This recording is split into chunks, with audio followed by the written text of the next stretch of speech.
ಶುಭೋದಯ. ಶೃಂಗೇರಿ ಸುದ್ದಿಗೆ ಸ್ವಾಗತ. ಓದುತ್ತಿರುವವರು ಚಂದ್ರಮೋಹನ್ ಮಕ್ಕೀಮನೆ. ಶ್ರೀ ಕ್ರೋಧಿನಾಮ ಸಂವತ್ಸರ, ಉತ್ತರಾಯಣ, ಗ್ರೀಷ್ಮ ಋತು, ಜ್ಯೇಷ್ಠ ಮಾಸ, ಶುಕ್ಲ ಪಕ್ಷ, ದ್ವಾದಶಿ, ಸ್ವಾತಿ ನಕ್ಷತ್ರ, 18/6/2024 ಮಂಗಳವಾರ. ಮುಖ್ಯಾಂಶಗಳು. ತೈಲ ಬೆಲೆ ಏರಿಕೆ, ಬಿಜೆಪಿಯಿಂದ ಪ್ರತಿಭಟನೆ. ಸುದ್ದಿಯ ವಿವರ. ರಾಜ್ಯ ಸರ್ಕಾರ ಚುನಾವಣೆ ನಂತರ ದಿಢೀರನೆ ಪೆಟ್ರೋಲ್ ಡೀಸೆಲ್ ಬೆಲೆ ಏರಿಸಿ ಜನಸಾಮಾನ್ಯರ ಜೇಬಿಗೆ ಕತ್ತರಿ ಹಾಕಿದ್ದಾರೆ ಎಂದು ಬಿಜೆಪಿ ಅಧ್ಯಕ್ಷ ತಲಗಾರು ಉಮೇಶ್ ಹೇಳಿದರು. ಪಟ್ಟಣದ ಭಾರತಿ ಚೌಕದಲ್ಲಿ ಸೋಮವಾರ ಭಾರತೀಯ ಜನತಾ ಪಕ್ಷ ಮತ್ತು ಜಾತ್ಯತೀತ ಜನತಾದಳ ಜಂಟಿಯಾಗಿ ಆಯೋಜಿಸಿದ್ದ ತೈಲ ಬೆಲೆ ಏರಿಕೆ ವಿರೋಧಿಸಿ ಪ್ರತಿಭಟನೆ ಸಂದರ್ಭದಲ್ಲಿ ಅವರು ಮಾತನಾಡಿದರು. ಬಿಜೆಪಿ ಎಸ್ಸಿ ರಾಜ್ಯ ವಕ್ತಾರ ಬಿ ಶಿವಶಂಕರ್ ಮಾತನಾಡಿ, ಜನಸಾಮಾನ್ಯರಿಗೆ ಕಾಂಗ್ರೆಸ್ ಬರೆ ಹಾಕಿದೆ. ಕೇಂದ್ರ ಸರ್ಕಾರ ತೈಲ ಬೆಲೆ ಏರಿಕೆ ಮಾಡಿದಾಗ ಇದೇ ಕಾಂಗ್ರೆಸ್ ಪಕ್ಷ ಪ್ರತಿಭಟನೆ ನಡೆಸಿತ್ತು. ಕಾಂಗ್ರೆಸ್ ಎಂದರೆ ಲೂಟಿ ಗ್ಯಾರಂಟಿಯಾಗಿದೆ. ರಾಜ್ಯವನ್ನು ದಿವಾಳಿ ಅಂಚಿಗೆ ದೂಡುತ್ತಿರುವ ಕಾಂಗ್ರೆಸ್ ಅನ್ನು ಜನತೆ ವಿರೋಧಿಸಬೇಕು ಎಂದರು. ಪ್ರತಿಭಟನಾ ಸಭೆಗೂ ಮುನ್ನ ಪಟ್ಟಣದ ಬಸ್ ನಿಲ್ದಾಣದಿಂದ ತೈಲ ಬೆಲೆ ಏರಿಕೆ ವಿರುದ್ಧ ಘೋಷಣೆ ಕೂಗಿ ಭಾರತಿ ಚೌಕದಲ್ಲಿ ಸಭೆ ನಡೆಸಿದರು. ಮುಖಂಡರಾದ ಕೆಎಸ್ ರಮೇಶ್, ಹರೀಶ್ ಶೆಟ್ಟಿ, ಹಂಚಲಿ ರಾಘವೇಂದ್ರ, ವೇಣುಗೋಪಾಲ್, ಮಂಜುನಾಥ್, ವೆಂಕಟೇಶ್ ಭಟ್, ನೂತನ್ ಕುಮಾರ್, ಪಾಪಣ್ಣ ನಾಯ್ಕ್, ಭಾಗ್ಯಲಕ್ಷ್ಮಿ, ಸುಜಾತ, ಜಯಶೀಲ ಮೊದಲಾದವರು ಉಪಸ್ಥಿತರಿದ್ದರು.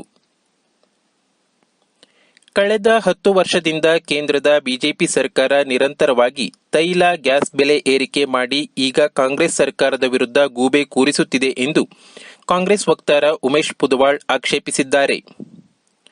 ಅವರು ಪತ್ರಿಕಾ ಹೇಳಿಕೆ ನೀಡಿ, ಅಂತಾರಾಷ್ಟ್ರೀಯ ಮಟ್ಟದಲ್ಲಿ ಕಚ್ಚಾ ತೈಲ ಬೆಲೆ ಅತಿ ಕಡಿಮೆ ಇದ್ದಾಗಲೂ ಬೇರೆ ದೇಶಕ್ಕಿಂತ ಹೆಚ್ಚಿನ ತೆರಿಗೆ ವಿಧಿಸಿ ಜನಸಾಮಾನ್ಯರಿಗೆ ಹೊರೆ ಮಾಡಿತ್ತು. ಇದೀಗ ಕಾಂಗ್ರೆಸ್ ಸರ್ಕಾರ ಏರಿಕೆ ಮಾಡಿರುವ ತೈಲ ಬೆಲೆ ವಿರುದ್ಧ ಪ್ರತಿಭಟನೆ ಮಾಡುತ್ತಿರುವುದು ಹಾಸ್ಯಾಸ್ಪದವಾಗಿದೆ. ನಿರಂತರ ಸುಳ್ಳು ಹೇಳಿ ಜನರನ್ನು ತಪ್ಪುದಾರಿಗೆ ಎಳೆದ ಬಿಜೆಪಿ ಸರ್ಕಾರ ಜನರ ಹಣವನ್ನು ಜನರಿಗೆ ತಲುಪಿಸುವ ಸರ್ಕಾರ ಮಾಡುತ್ತಿರುವ ಜನಪ್ರಿಯ ಯೋಜನೆ ವಿರುದ್ಧ ಮಾತನಾಡುತ್ತಿರುವುದು ಸರಿಯಲ್ಲ ಎಂದು ತಿಳಿಸಿದ್ದಾರೆ. ಜೆಸಿ ಶಾಲೆಯ ಈ ಸಾಲಿನ ವಿದ್ಯಾರ್ಥಿ ನಾಯಕನಾಗಿ 10ನೇ ತರಗತಿಯ ಎಸ್ವಿ ಪವನ್ ಹಾಗೂ ಉಪನಾಯಕನಾಗಿ ನಿತೀಶ್ ನಾಯಕ್ ಆಯ್ಕೆಯಾಗಿದ್ದಾರೆ. ವಿದ್ಯಾರ್ಥಿಗಳಲ್ಲಿ ಮತದಾನದ ಅರಿವು ಮೂಡಿಸುವ ಅಂಗವಾಗಿ ಬ್ಯಾಲೆಟ್ ಪೇಪರ್ ಮಾದರಿಯಲ್ಲಿ ಚುನಾವಣೆ ನಡೆಸಿ ವಿದ್ಯಾರ್ಥಿ ನಾಯಕರ ಆಯ್ಕೆ ನಡೆಸಲಾಯಿತು.